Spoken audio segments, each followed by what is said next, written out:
Welcome to the Dojo. I'm Grandmaster Ray Such. And I'm Master Mail from Northern Wind.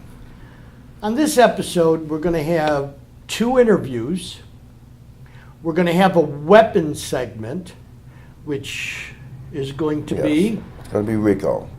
Rico is a newly appointed instructor at Northern Wind. He's been with me over 12 years or better, and he's very good in weapons, so we just want to just show him today.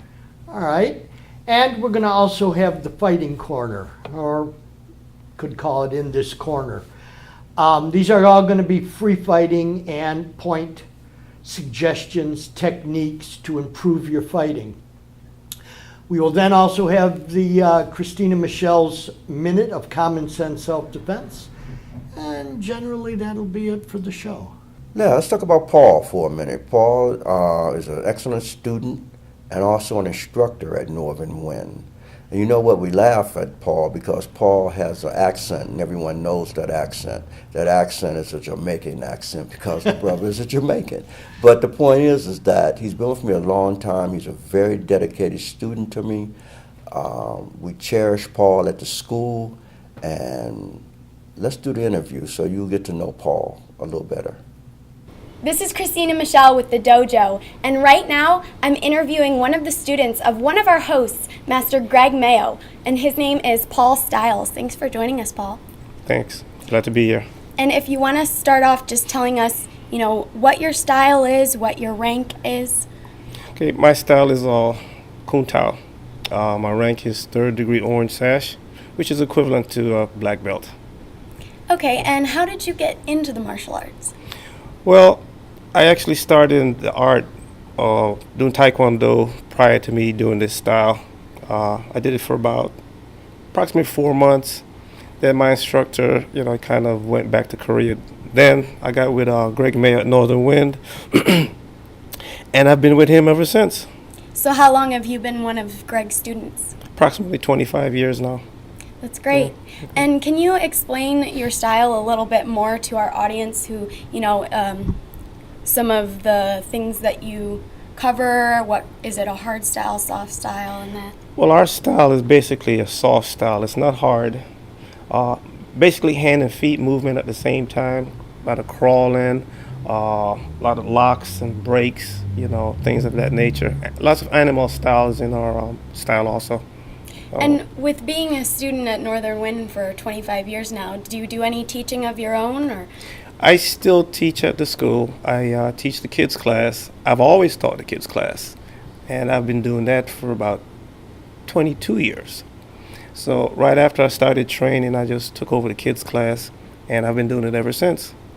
What do you think is one of the most important things when it comes to teaching children the martial arts? Discipline.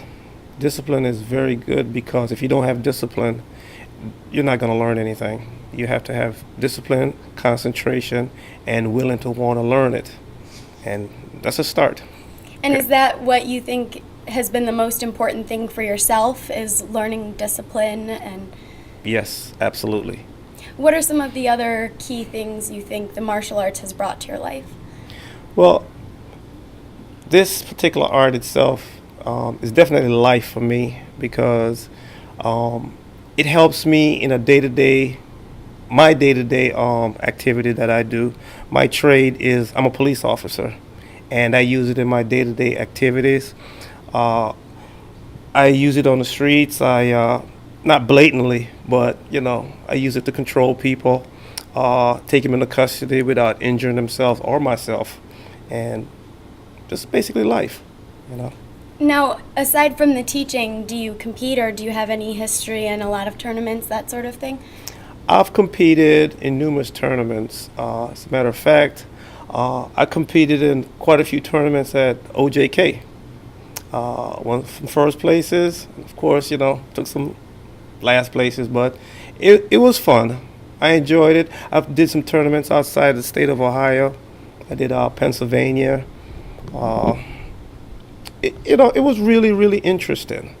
It was positive for me, and I learned a lot. I met a lot of people, and I'm still teaching. I'm still training, and I will never stop training. Okay. Now, Greg is one of our hosts on the dojo, so can you Okay. tell us a little bit about what he's like as an instructor? Master Male is very demanding when it comes to training. He's going to make you learn. He's going to give it to you. He's never holding back. He's constantly on you to make sure you train.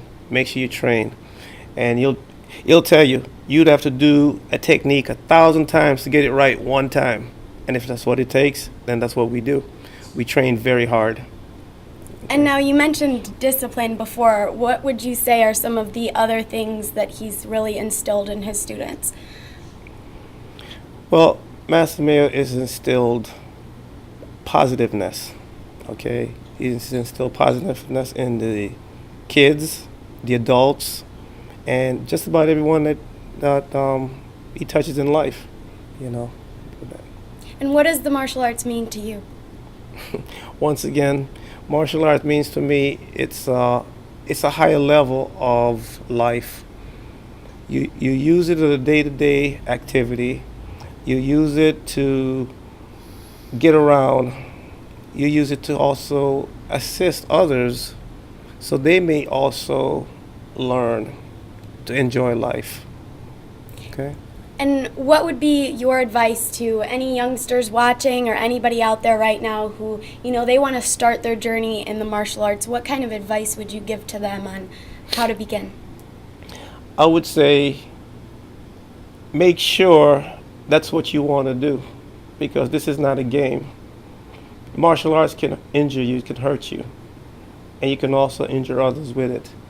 Make sure that you want to do it and dedicate time to train and do this. Do it correctly, and you will enjoy this art. That's some great advice. And Okay. is there anything else you'd like to tell our audience, whether, they are martial artists or they're hoping to, like I said, begin their journey as a martial artist, just kind of as your experience as a whole? Well, I would just like to leave out with be positive. Okay, be positive. Enjoy yourself, enjoy life, and basically that's it. All right. So I want to say, okay. That's great. And thank Okay. you again for talking with us. Thank you.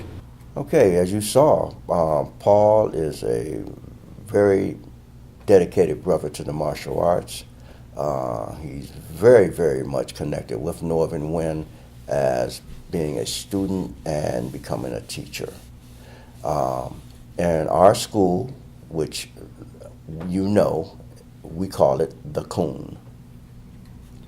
That's a good point. You call the school a coon. Our show is the dojo, which is actually a Japanese term. You're not Japanese, I'm not Japanese. Right. In Korean, a school is called the dojang. So, and Japanese is the dojo, and the Chinese is called the kun. And you'll find many terms that are very similar, but different for the arts. As well, if you're taking Taekwondo or Hapkido, you wouldn't refer to your instructor as sensei. Right. Sensei would be the Japanese term for an instructor. In Korean, it would be sabubnim. And in Chinese, Sifu. sifu. So, we'll have to bring up more of those differences as we go, and some of the terminology, even in the fighting ring, beginning and performing and different things like that. So you become a little more stylistic within your style. Yeah, when you get more into it, like as a Taekwondo person, most of your kicks are kicks to the head, whereas in the Chinese system, we try to maintain a little bit of kicking below the waist. But, we mentioned on another episode that no one style is better than another. No, It's the individual. it's the individual. It's how you train. But if you go back centuries, back to the beginning of the development of the martial arts, Right. you have to concede that the Chinese were the smallest and petitest of the Asians, Right. okay? Their style generally is redirecting, Yeah. okay? I would And it's say. many would consider soft style. Right. But our system as a whole, Joe's, as people will begin to understand it, our system goes a little bit, just a tad bit further back than China. So, Right. our system.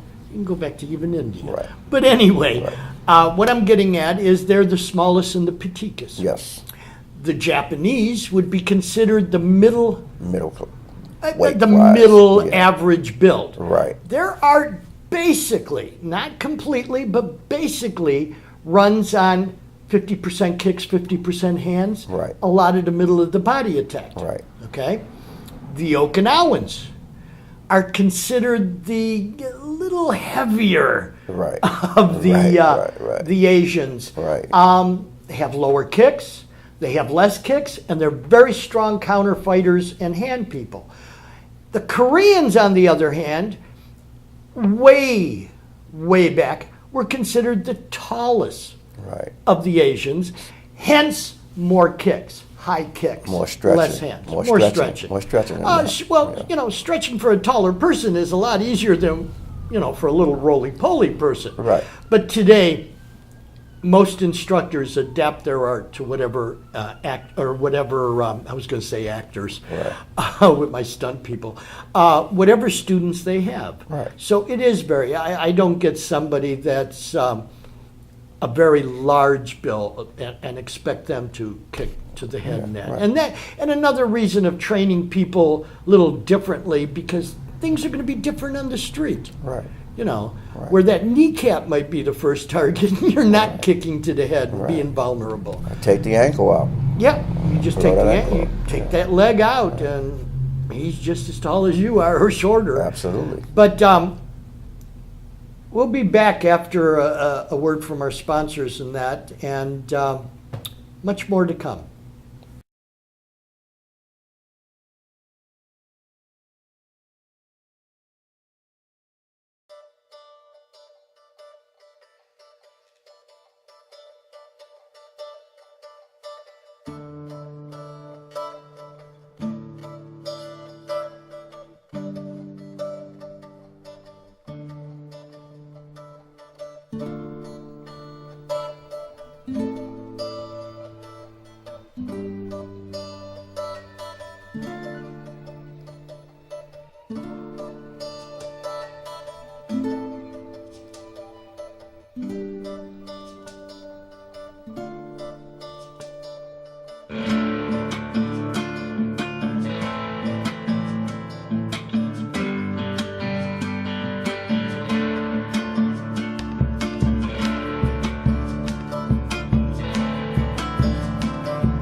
Hey, how you doing? Jim Lewis, first time indie gathering down here in Cleveland, man.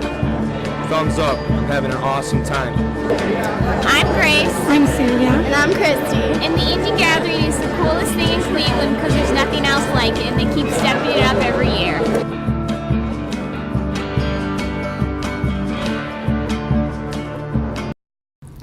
Welcome back to the dojo. In this segment, we're going to take you into the ring. Some big finals at tournaments have actual rings where they have the ropes and everything. Majority of the tournaments have literally tape on the floor in a gymnasium. Those are considered the rings. And I wish students would understand that when that at a tournament, that tape on the floor is technically an area of respect. Right. You don't go running through rings. You don't go walking over the corners of these squares and that. But anyway, this particular segment on our series is going to be fighting hints and techniques to be used for free fighting. We're going to stay around the 3-point system because there's more mental going on. If it's continuous fighting, you know, It's a fight. it's just Up and down. total active, as much as you can put in on him, the best. On the other hand, 3-point is a matter of two people starting and a simple 3-point system. It's who gets those points first. It does not mean I have to attack. It means I can counter his attack and score on him and get the first point. Right. So what we're going to do is cover little things that most fighters should put in their repertoire, or literally think about and say, hey, this is kind of like in my bag of techniques, and that fighting is like a chess game. Strategy is extremely important. Otherwise, a fighter is an animal. Right. Two types of fighters, an animal and a technician. And you definitely, to rise in the world of free fighting, want to be a technician. So, no further ado, in this corner. All right, one of the first points, you know, you'll hear a lot of instructors on a focus point on your fighter, such as the solar plex or the eyes. Well, when a person begins a fight and they're far enough from you that they can only kick, throw a kick to get in close with their hands, or even a second kick.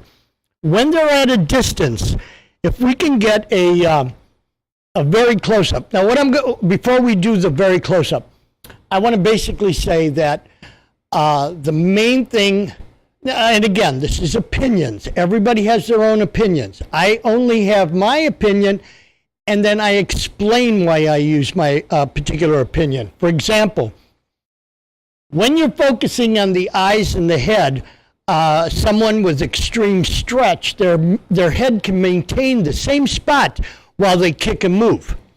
All right, Taekwondo, the Koreans, they're very famous for that. Their head stays all in one place, and the same goes for their chest. But if someone is at a distance from you, and they're going to lead with a kick, to be able to read their body is the point of the shoulder.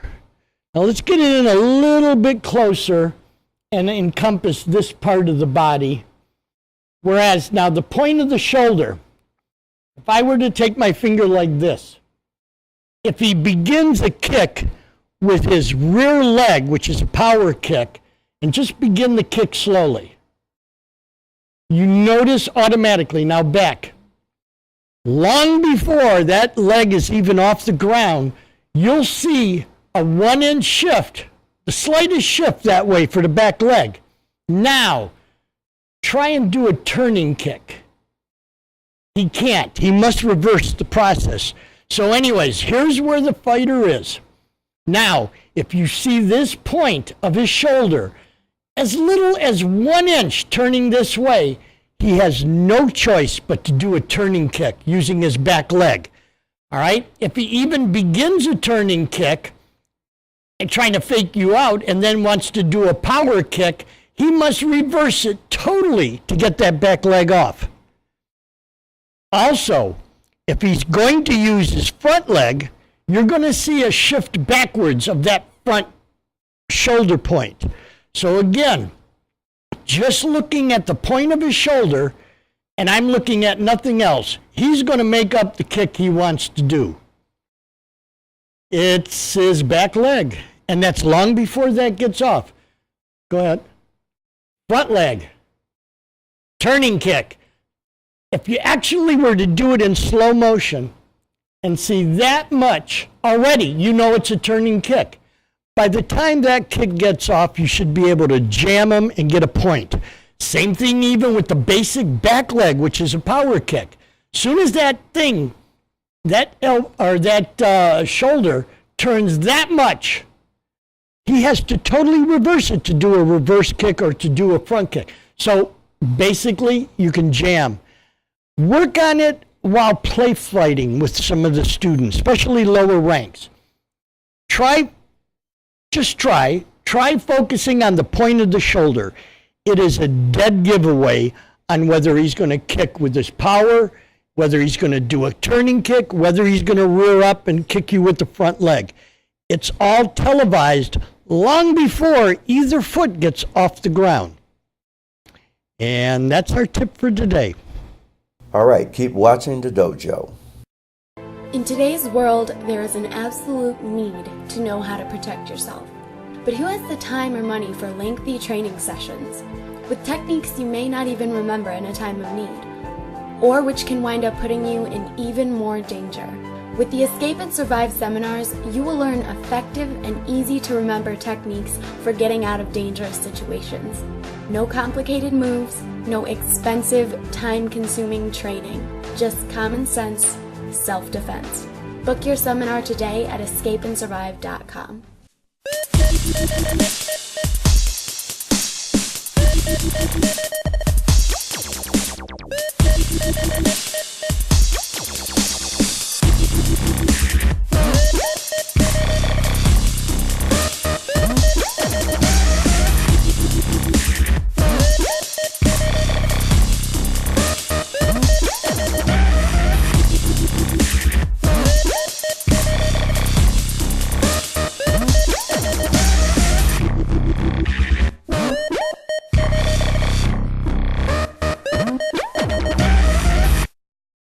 All right, we're back at the dojo, and what you're going to see is Rico Thomas. Rico Thomas is considered a Sifu, since we're talking about Chinese terminology, at Northern Wind.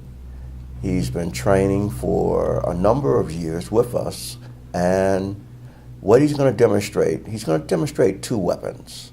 He's going to demonstrate the Kwando, and he's going to demonstrate the bow form. Hope you enjoy it.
little bit interesting. I really enjoy the use of weapons.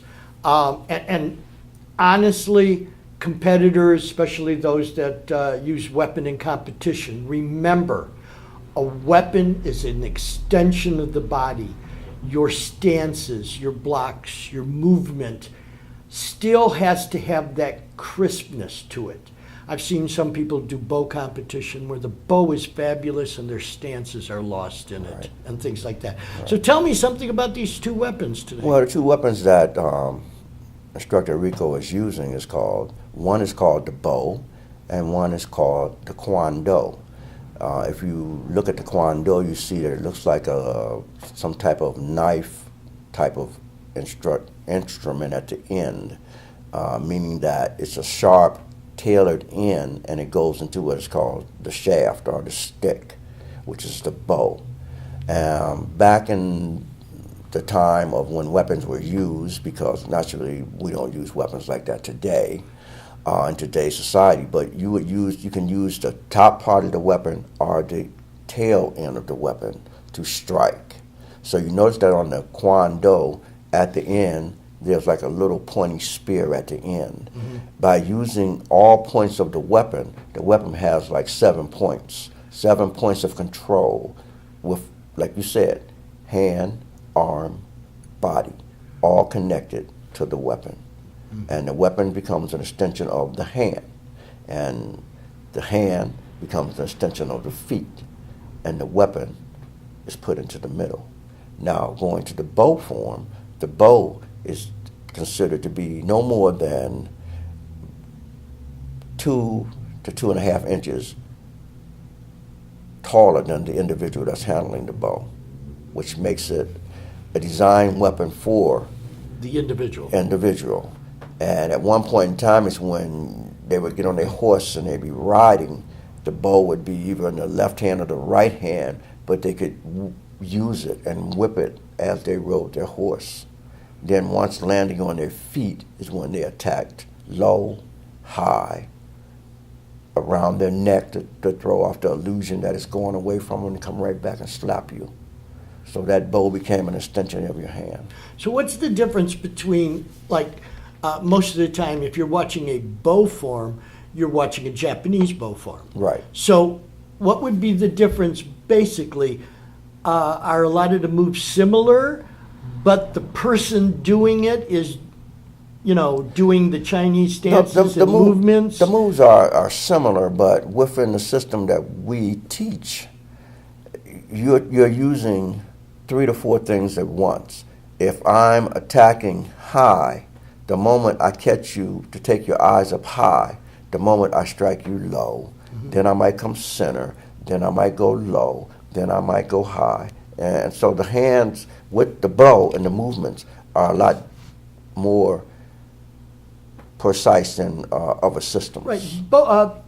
No different than hands and feet, where your roundhouses and crescents attack the side of the head. Right. And side of the body. Your front kicks and side kicks, what's directly in front of you. Right. Same thing with a strike, what's right in front of you, or to the side of you.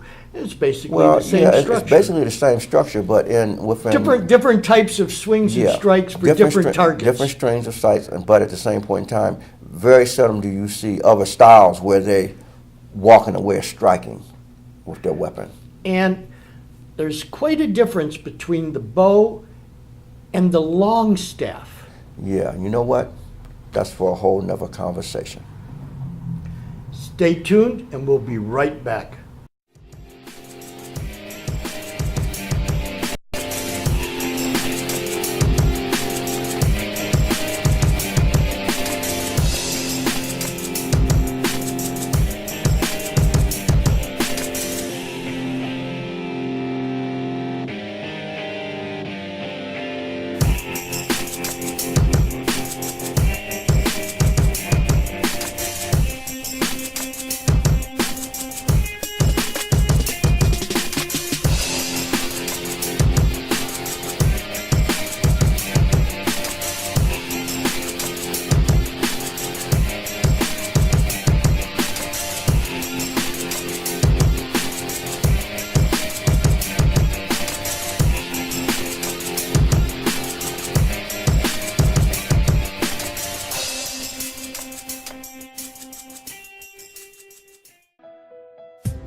We'll be going now to an interview with one of my students. Basically, my students train in Taekwondo for fighting, Taekwondo for form and everything, but they also train in Hapkido for self-defense techniques and that. Again, like we had mentioned in an earlier show, Hapkido is very similar to Japanese jiu-jitsu and that. Jiu-jitsu, yeah. So here's the interview from one of my students. This is Christina Michelle with the Dojo, and right now we're at Cleveland Academy of Self-Defense, which is one of our hosts, Grandmaster Ray Such's school. And we're talking with one of his students, Bryan Tiderman. Thanks for joining us, Bryan. Thank you. So if you want to start off, just tell us how you got into the martial arts. I actually got started in martial arts from my friend that used to take this class, and well, he dropped out and I just stayed with it because I liked it. So you didn't expect to really want to get into it, but Yeah, it stuck with you? yeah. And what about the martial arts most drew you to it? You know, the self-defense, the fighting aspect, tournament aspect, what drew you to it? The self-defense, the manipulation of body and everything. And what can you tell us about what you've learned? You're almost ready to go for your black belt test. You've been training a few years, so what is the biggest thing you've learned from doing the martial arts? That you gotta be disciplined. You got to make sure everything you do for the test, you just gotta keep going over everything over and over again and make sure you master it, and don't try to make one thing stronger while forgetting something else because you're not as good. And you said that the self-defense is what most drew you into the martial arts. Is that what you like the most about it? In per se, only because I like to mess around and manipulate people's body when I fight. Like when they throw a strike, I like to guide it away from me and stuff like that. And our instructor is one of our hosts on the dojo, Grandmaster Ray Such. What can you tell us about what it's like being his student and what his teaching style is like? It's humbling. He knows a lot, and he just there's a lot that he still wants to show, but we're just not ready, I think. And would you say he pushes the students a lot and expects a lot out of them, or, you know, makes them expect more of themselves? Expect more of themselves, for sure. That's the biggest thing. Because he tries to push them a little bit, but he doesn't want to push them too hard because maybe that'll push them away. Now, what are your goals in the martial arts, and what do you want for yourself through learning the martial arts? I never really decided. I just do it. I think it's just going to be a lifestyle. All right, and is there anything else you'd like to tell us about, you know, your style and, you know, what you learn? Well, it's Taekwondo. What style of Taekwondo is it? The style is Mudakwon Taekwondo. And from what Sir says, we're the rebels of the Taekwondo Federation. And it's a hard style. It's very rigid and stiff. And he also teaches Hapkido. Have you gotten into a lot of that? I know with the self-defense, but have you gotten into some of the throws and the different things like that? Yes. In fact, I'm going to be learning more throws real soon, and I already have, I don't know, quite a few throws already, know different ways to get out of holds, and can, well, pretty much defend myself against basically anything. Is there anything else you can add about Grandmaster Ray Such as your instructor, and, you know, so that the audience can learn a little bit more about him as well?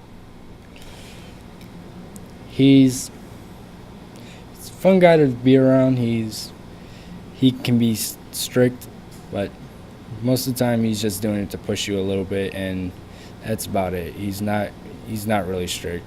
He's just wanting more out of you. All right, great. Well, thank you so much for talking with us. No problem. Keep watching, and we'll be right back with more on the dojo.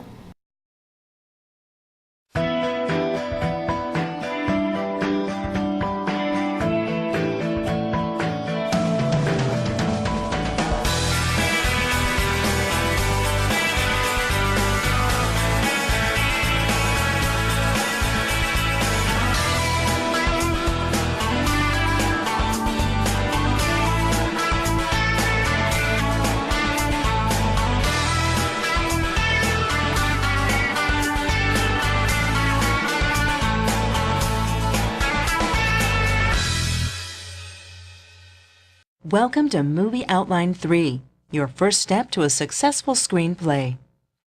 Movie Outline is powerful screenplay development software for both the amateur and the professional screenwriter, which uses the simple technique of step outlining to build your story, characters, and screenplay scene by scene. With Movie Outline, you can easily plan and customize your story structure, color code acts, rearrange scenes, develop and track characters, format your screenplay, and compare your own story to successful Hollywood movies. Movie Outline is the ultimate writer's tool. Whether you're a novice or professional screenwriter, Movie Outline has a host of features to suit your needs, enabling you to plan your story and present your polished screenplay to a professional standard. Don't miss out on the most powerful screenwriting tool available. Visit www.movieoutline.com to download the free demo today. Welcome back. Now we're going to go to our segment of self-defense. This portion of every show is called Common Sense Self-Defense, Escape and Survive with Christina Michelle. And she's going to come up with a new technique today. And I like it how we do it.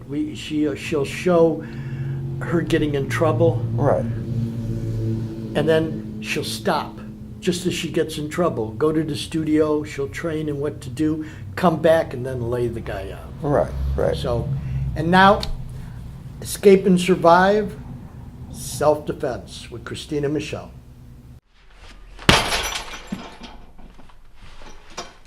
Hi, I'm Christina Michelle. This is Common Sense Self-Defense. And using your common sense, your freedom, is the first issue.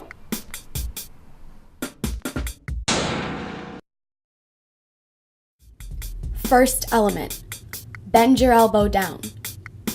Second element, make a fist. Third element, reach between his two arms, grabbing your fist.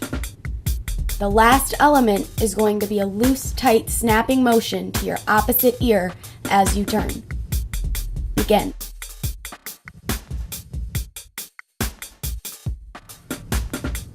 We are not viciously attacking, kicking, striking, causing a fight back. So what you do is execute the technique, obtain your freedom, and flee, and get help. You know, to have this show very universal throughout the country, throughout the world, we are pleased asking for tournament footage, whether it be your own, someone taped you, your tournament that you've taped and everything, or your students. We would like interviews with instructors and studio owners in their schools, instructors interviewing their students, weapons forms, katas, yungs, forms, self-defense techniques, things like this. We need and would like video from you sent to us at this particular location, if our editor puts it in the right place. Please mail this to us on a DVD, and we'll just start filling up episodes with your information. We'll also be at the Indie Gathering every year, and that's always in August, where we have fight scene competition where stunt people and martial artists come in and create a 2-minute fight scene and everything. So we'll be doing that, but we've got to get these people to start I mailing think that, us you know, in we just got to footage. concentrate. I mean, you know, you're West Side, I'm East Side, and I think that West Side and East Side, if we come together, there are enough dojos. We saying dojos. Or should we say? and dojos We just say martial and arts coons. schools. Martial arts schools. Martial arts period. schools. There's enough martial arts schools in this area in which we can have enough footage to keep this going, where But everyone can pay attention to what's going on about martial arts. But to be ideal, you know, periodically we have a local, which is convenient for us. Right. But we'd like to spread the word throughout the world if need be. With my stunt people and everything, we have stunt people in every part of the world, and that. So by all means, if you can put it together, if you're in a country, you might have to subtitle the interview. But by all means, please Get it to us. Get it to us. We want to profile everyone. We want everyone to have an opportunity to come on our show and give us what they know. Yeah, if you're one of a few schools in a small city, this is your opportunity to be heard. Be heard throughout the country. And besides that, I get a kick out of watching from other schools and that. I learn when, you know, they're running their classes. You're never too old to learn. And that's what martial arts is about. And I think that if everyone comes in and supports us, we can spread that word. Yeah, because this way, you know, we can talk about things. We can talk about things that were sent in. We just don't want to talk about us and Right. talk about local. Right. So please, one more time. And again, if the editor does it, mail right here and send us your videos. And I think that's about it for, right? All right.